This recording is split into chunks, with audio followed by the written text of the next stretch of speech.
Four rabbis.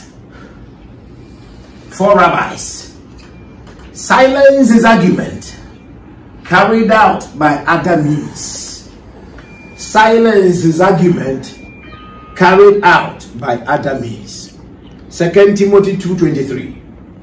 But foolish and unlearned questions avoid, knowing that they do gender strife.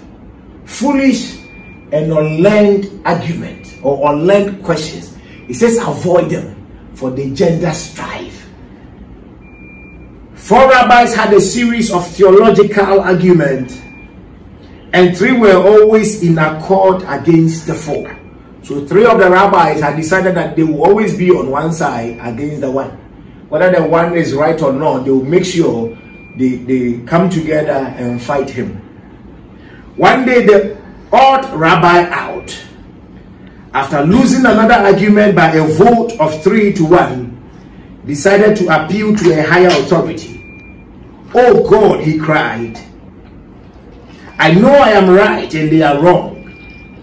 Please send a sign to prove it to them."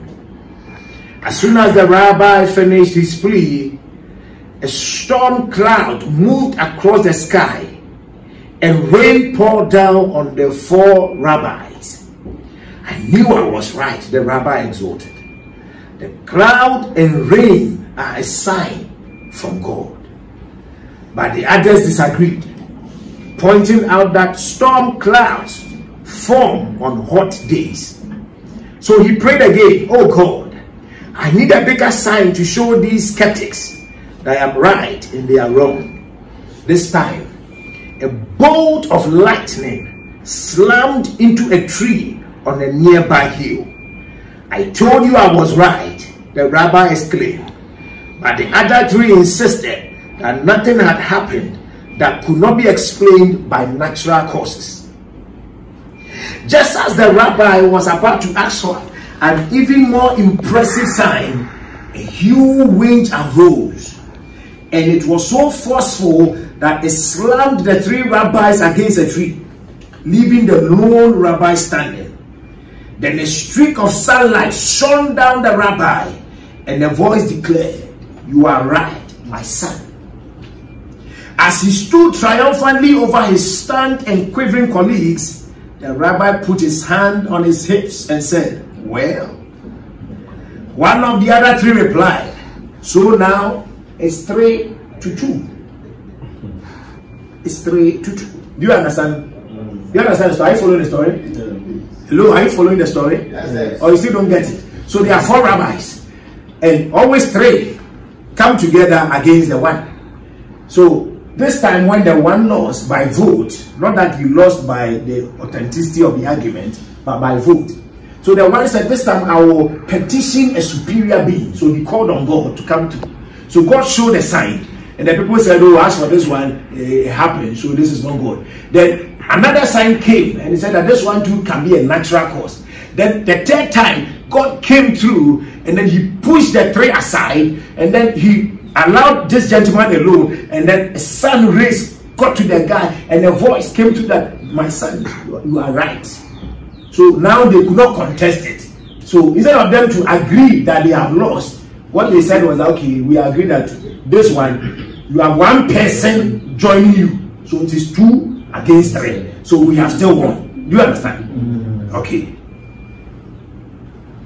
So most often than not, it is an exercise in futility to argue with someone who's not ready to accept correction. Sometimes arguing with an idiot is more trouble than it is worth. Never argue with a fool. Onlookers may not be able to tell the difference. Mark Twain. When you argue with a fool, when onlookers are going, they will not see the difference because they think that both of you are fools. For you to prove that you are not a fool, some argument you must avoid. Are you following me? Yes. Arguing is sometimes not communicating, it is noises. There are two kinds of fools: those who can change their opinions and those who won't. Arguing with a fool proves there are two. answer not a fool according to his folly, lest you be like him yourself. Proverbs 26 verse 4. Proverbs 18:26.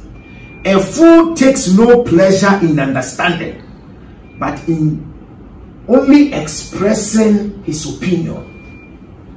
Wise men talk because they have something to say. Fools talk because they have to say something. So we are in a meeting, they are saying say something, but because you have to say something, you say something. Even when you don't have anything to say, you are a fool. So when you are with people who are not ready to accept their corrections, their mistakes, everything they argue, such people avoid. You are just wasting your time. Let God come from heaven, they will not listen to you. So it will be an exercise in futility, engaging in argument with such people. So for me, when you start, I tell you, you have won. Then we end it. When there are some argument when you bring on board, I'll tell you have won. Especially if you have to do with religious stuff and you want to, you see, the things of the spirit are only understood by the spirit.